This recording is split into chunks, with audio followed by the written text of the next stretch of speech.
wamesimama na Jehova. Amen. Wamesimama na El Shaddai. Wakasema hatuta miungu mingine. Baada ya maneno yale, mfalme Nebukadneza sema wauawe kabisa. Tena hawatakufa kifo cha kawaida. Watakufa kifo cha kuungua moto. Walipotupwa kwenye moto, Nebukadneza anachungulia, anakuta vijana ndani ya moto wanasherehekea, wanacheka, wanashangilia, wanaimba hakuna kama wewe, hakuna. Hakuna. Nebukadneza anasema jamani, kulitupa watu watatu, mbona ninawaona wanne? Huyu wanne naye anafanana kama mtoto, kama mwana wa Mungu. Huyu ni nani? Biblia inasema baada ya maneno yale, Nebukadneza mpendwa, kumsha Mungu. Nebukadneza, Mungu akubariki sana. Nebukadneza alipindua maneno yake. Aligeuza yeye mwenyewe.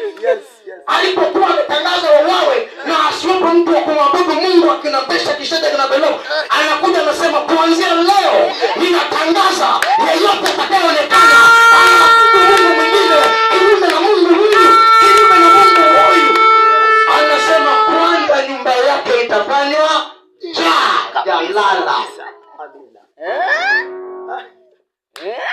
Yule aliyetangaza watu wasiabudu Mungu wa Meshaki, Shadraka na Abednego, Mungu Jehova unayemwabudu.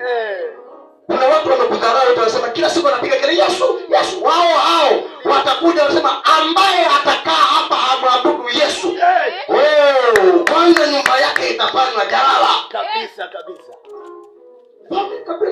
Kabisa maneno. Kapindua mwenyewe.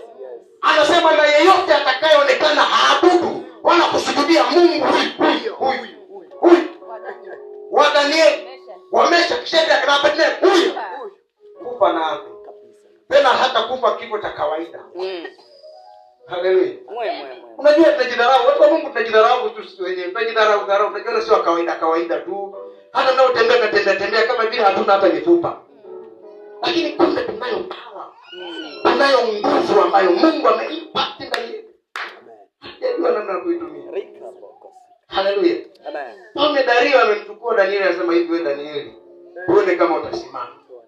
Ninaagiza watu wafanye, wewe unageukia ukutani unaabudu Mungu yako. Sasa ngoja nione kama utasimama. Akamchukua tena mtupa kwenye tundu la simba. Mpendwa, ukimtegemea Mungu iko nguvu, iko faida. Amina.